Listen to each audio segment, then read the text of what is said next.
Hello and welcome to Odds Now as we look forward to the World Grand Prix Darts 2024 starting on Monday the 7th of October in Leicester, and we're going every day next week. There's brilliant first round games galore and the double in, double out as well. So plenty to look forward to. This is my favourite tournament of the year. It really is. As close as you're going to get to the genuine top 32 in the world, all throwing it down in Leicester. Really lots to look forward to, Pieman. How are you on this lovely Friday morning? I'm good. I'm ready for a week of major darts now, to be honest. I feel like we've just been teased a little bit in the last couple of weeks. There's been like Players Players Championship overload, which has been fantastic. Euro Tour in the middle, which has been fantastic. But I'm just ready for it now. I want dart on my screen every day. I want literally chaos unfolding in front of me. And that's what we're going to get here, because this tournament, especially in the early rounds, try predicting some of these games. It's hard work. So yeah, I'm looking forward to it. Yeah, there's some absolute blockbuster round one games that we're going to touch on. We're going to look at the quarter by quarter. We're obviously going to try and pick out the winner as well and try and paint the picture and tell the story.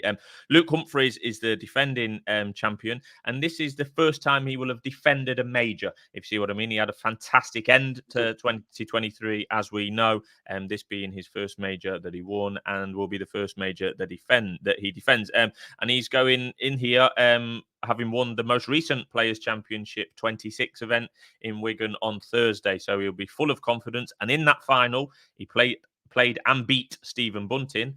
And he's going to be meeting the same Stephen Bunting in round one of the World Grand Prix under different circumstances, crowd, double in, double out, set format as well.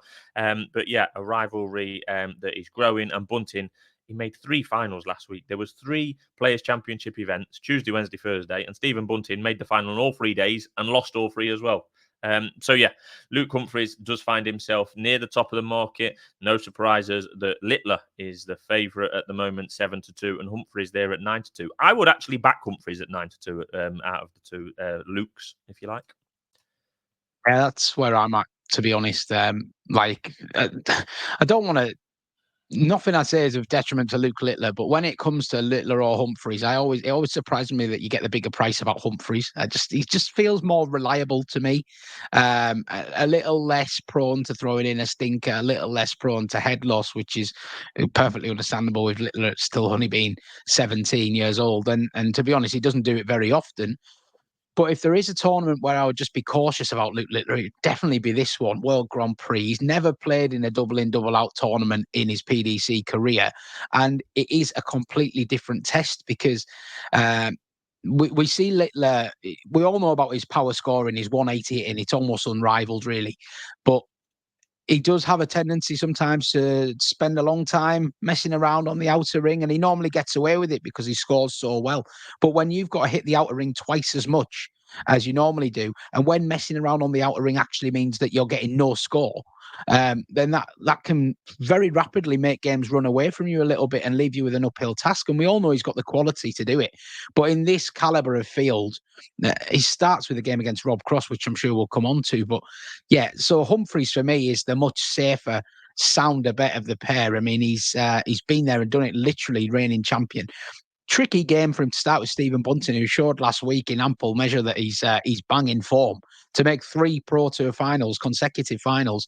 I don't think that's ever been done before. I might be right. No, I think it's been done twice before ever.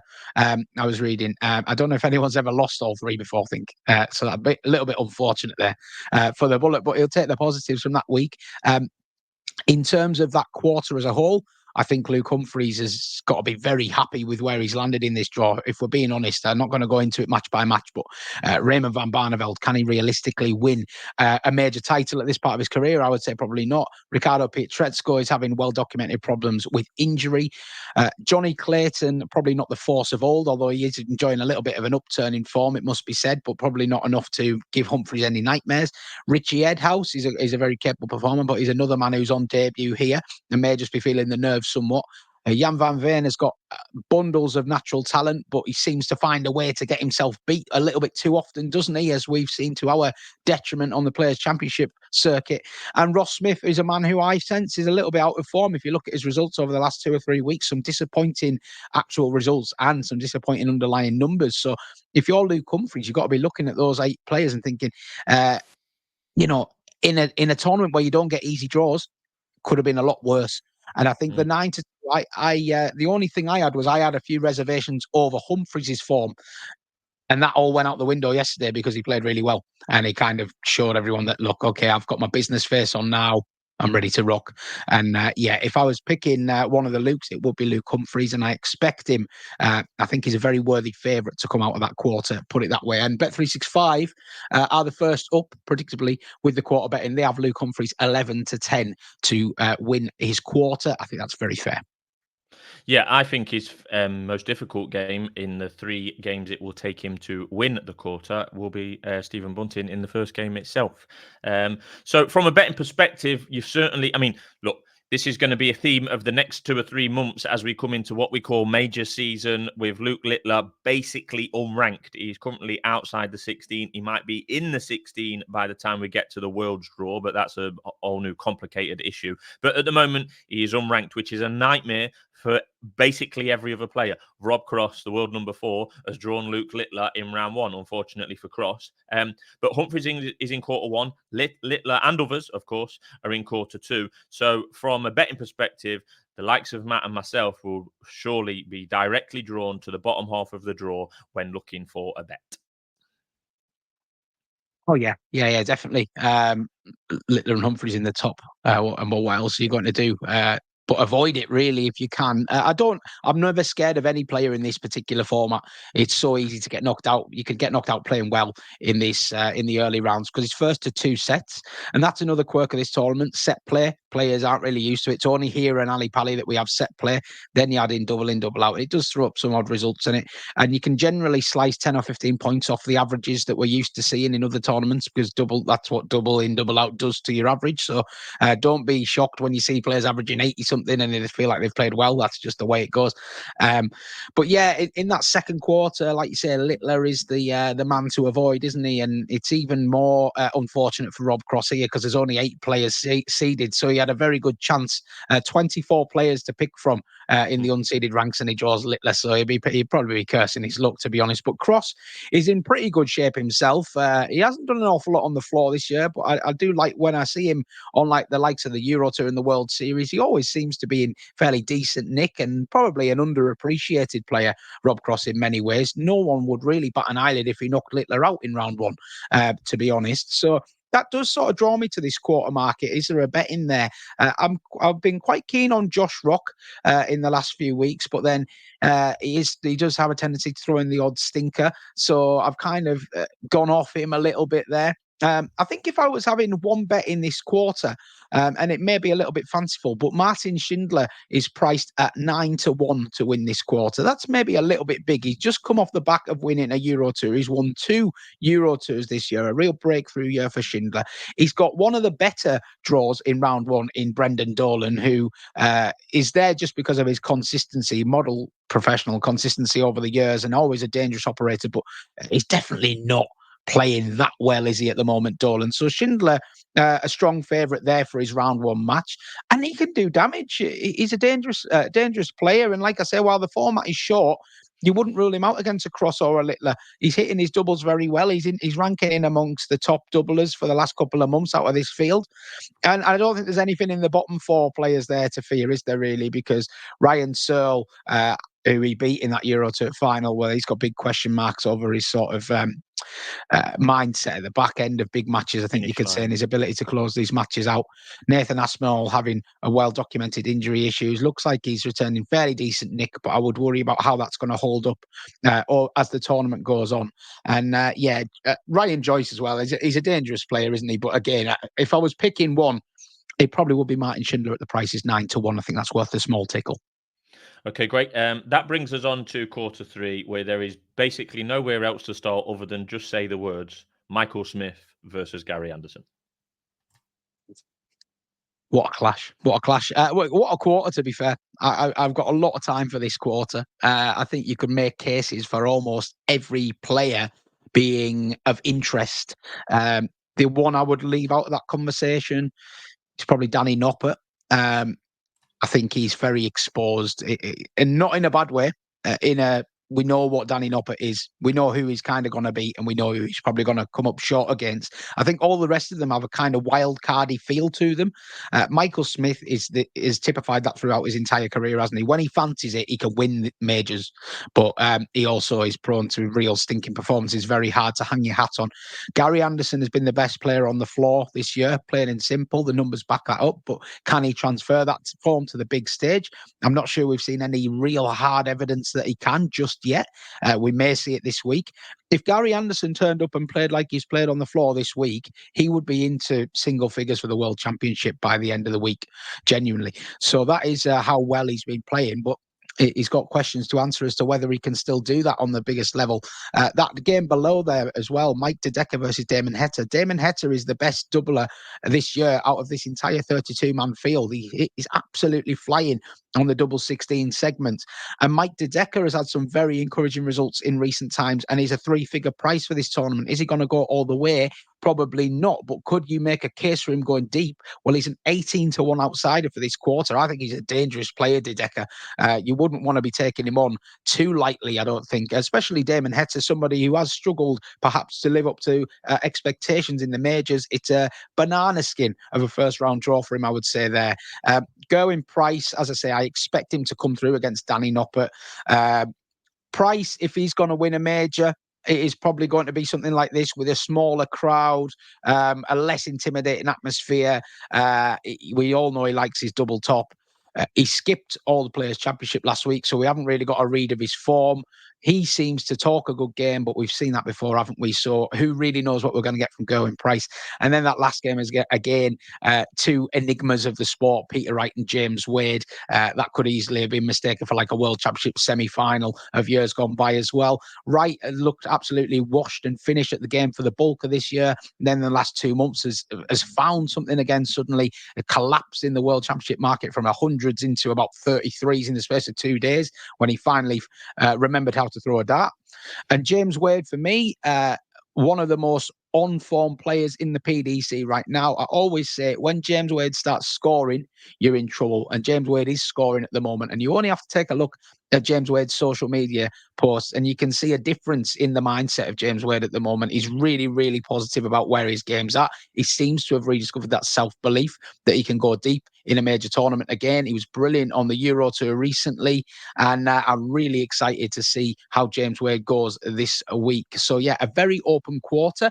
And you may have got the impression, but I will be backing James Wade at 15-2 in this quarter. Do you know what, Pieman? At what price is the snake in that quarter? Well, yeah, the exact same price, 15-2. They can't split them. And I think that is because that game could go one way or the other, couldn't it? Yeah, I'm about to say something crazy here. And I didn't notice this before we started recording. Peter Wright's 40-1 to win this tournament. Now he's in the right half of the draw.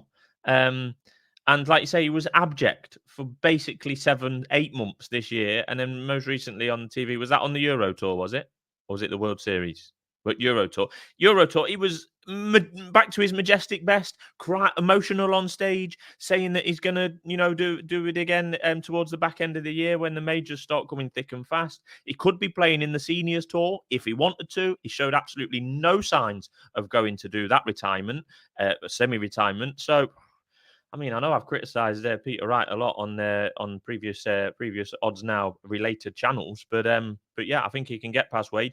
Price to me, I mean, it is a coin toss, the Wade game, but Price to me, I said over 2 years ago that he won't win another major. He's come close. He was in the final once, but I just can't see it. He's reached the top of the mountain, and I don't think that he wants to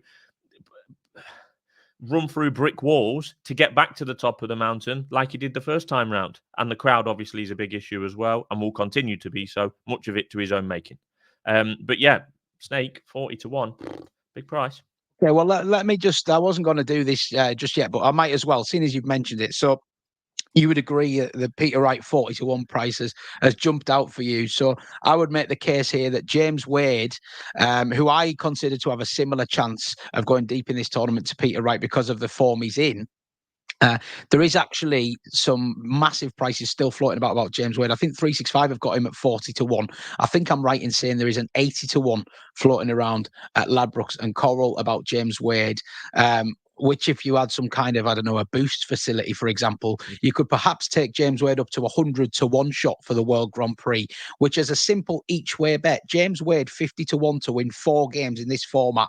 This is somebody who has thrived in this format. He's an absolute machine on the outer ring, pardon the pun. 100 to 1, James Wade. If you can access that, I wouldn't put you off it, put it that way. Yep, fair comments. I might do something crazy and back Snake. Anyway, we're coming on to the one that I am backing now, and we have not compared notes going into this recording, Mr. Pieman, but I do fear that we might come to some agreement on our fancy for the fourth quarter well. and possibly the whole tournament. Quickly skipping over the Van Gerwen versus Gurney game, which Matt can comment on, but going to Dobie and Cullen. Well, Cullen is probably the most out of form player, along with Ricardo Pietrezco, who's injured or has been injured in the whole 32-man tournament. So I think Chris Dobie can get past Cullen early doors. He can beat Van Gerwen on a going day. We've seen that. He won a Players' Championship in the middle of this week, just gone in the lead up to the World Grand Prix. Clearly a man in form. Chris Dobie made the semi-final in this tournament 2019, back-to-back quarterfinals on the 2 most recent renewals. I think Dobie at 33 to 1 is the best bet of the outright market for me. I think it's very often we do this on majors. I completely agree. Completely agree. And Chris Dobie is the best bet in this tournament. And I just will give a caveat that Michael Van Gerwen has shown some brilliant form on the outer ring in the last 2 months. Van Gerwen's seasonal average for doubles is normally around high 30s percentage-wise. In the last 2 months, he's 46%. So he's certainly finding it at the right time. That will be the crucial game to this Dobie bet, because I think Chris Dobie gets past Joe Cullen without any issues. Joe Cullen is just repeatedly chucking in stinking averages on the Pro Tour at around 80-something. He's bang out of form. He's probably the most out of form man in this field. And I really like the way Dobie goes about this tournament. He has a plan. He goes off double 16, switches over to the treble 19, back up to the treble 20. It looks to me like he practices that 3-dart movement around the board. It looks like he's got a very clear vision of how he wants to go about things. He's counting, obviously, because this is an important factor that people won't mention as well. The counting aspect of the game completely changes on double off. These players are so used to going off with a ton 40, a 99. They know their routes down, but you're landing on unusual numbers, and it really does put more emphasis on your counting skills. So someone like a Johnny Clayton, for example, may have his work cut out to quickly work out his best route for when he's got 6 darts left. Now, Johnny Clayton has won this title, so that does maybe poo-poo on that argument a little bit, but that was when he was in the most inspired period of form in his life. I always think Chris Dobie is a very intelligent darts player, very calm, good counter, very proficient on the outer ring, can score with the best of them. He ticks a lot of boxes here. And like you say, the most crucial thing I'm looking for at the World Grand Prix is a bit of course and distance form because of the unique format. He's gone so well here in recent years. And to be honest, his previous deep runs had only been halted by Michael Van Gerwen, who'd become a little bit of a jinx for him. He knocked Michael Van Gerwen out in 2023, beat him 3-2 in a really good game where Van Gerwen actually wired 2 9-darters and still lost. And Dobie, he had to keep his composure. He survived a match start at 2-1 down and won it 3-2. And I just love the way he goes about his business. I really am a big fan of his. And yeah, I was surprised to see him at 33 to 1. I thought he would be closer to 25, 22, kind of, the price is contracting a little bit at the moment because of his Pro Tour win in the week. I think there's maybe only 1 or 2 places holding that 33 to 1, so you maybe need to get it while you can. But yeah, Chris Dobie, my idea of the best bet. I am going in with my eyes open that he will come in as a marginal underdog against Michael Van Gerwen, and that will be the pivotal match because the other 4 lads in that quarter, Luke Woodhouse, Dimitri Vandenberg, Cameron Menzies and Dave Chisnell, I can find pluses for them, but I can also find a lot of negatives as well. I'm not rushing to back any of them. Menzies on debut, of course, questions to answer. Woodhouse, injury, and has a tendency to throw games away and loses doubles a little bit in big moments. Dave Chisnell's major record speaks for itself. And Dimitri Vandenberg, I don't think he's in a particularly good vein of form at the moment. So, Chris Dobie for me, and I know you're feeling similar, so that's filling me with confidence. Yeah, rare agreement. I mean, in this tournament, particularly, and all the majors really that we're going to talk about in the next few months, you are never more than 1 or 2 games away from facing someone in a game that you could well lose. That is just the sheer quality in depth. Now, depending on your definition of a major winner, of the 32 players in this field, 19 of them have won majors. Again, with a little asterisk, depending on your definition. But if you go back to the 2018 when Michael van Gerwen was dominating, or even further back to Taylor when he was dominating, you'd have done well to find 3 or 4 major winners in the field due to their dominance. So it's so open. There's so many good games in every single round. Probably half of the 16 games in round 1, 8 of them you would call coin flips. Whether you're going from Michael Smith versus Gary Anderson to Rock versus Joyce, or Woodhouse versus Vandenberg, all at different levels and for different reasons, but all very, very close game on the match betting. So yeah, Dobie, we're both in agreement for the outright market. I do have one bet to put up before we wrap up in the first round, and I do think that Ed House will beat Johnny Clayton at 9-5. I think that's a decent enough bet. You're getting on nearly 2-1 there. I think Ed House is in good form. Yes, it is his debut, and he's gonna have those added pressures there. We don't know how he's going to take to the crowd or the double start, for example. But I do think that's worth a go on Ed House in the first round for me at 9-5. Anything on round 1 before we wrap up? I do like that. I must admit, I was eyeing that up myself, but I just got a little bit. I talked myself out of it a little bit with Johnny Clayton. I think he's in a better place than he has been for a little while. But yeah, Richie Edhouse, what a year he's having, and I'll be delighted to see him get that win. There's not too many that stand out now. A lot of the markets have kind of balanced after opening up in the middle of the week. There was a couple that I kind of nibbled on.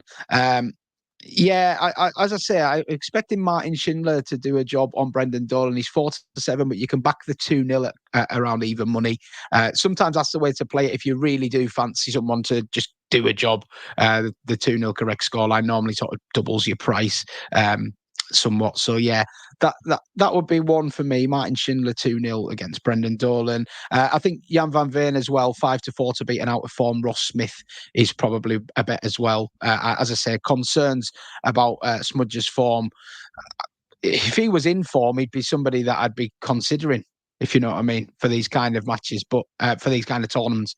But I just don't really like what I've seen from him in the last couple of weeks. And Van Veen, he had obviously got his big chance to shine at the World Championships, and he bumped into, you probably remember, Man Lok Leung, the Hong Kong player who was unbelievable on the day, averaged over a ton, and Van Veen got knocked out, unfortunately for him. But this is another chance for him to shine on TV. We know he's still got some temperamental and maybe finishing line issues, but no one can doubt his natural talent. And I think he won't be fazed by Ross Smith's power scoring. And yeah, I think on form, the odds against on Van Veen is worth a go. Very good. So we both fancy Ross Smith, Chris Dobie. Sorry, we both fancy Chris Dobie to maybe That's go the all the best way bet. at 33-1. Yes, he'll have Van Gerwen potentially in round 2, but a game that we both think that he can win on a going day. And yeah, just an excellent tournament. Like I say, it gets underway Monday the 7th. So make sure you're tuning in, and hopefully we'll be back next week with episode 2 of our brand new weekly darts update that currently has no name. So thanks for tuning in, and we'll be back soon here on Odds Now.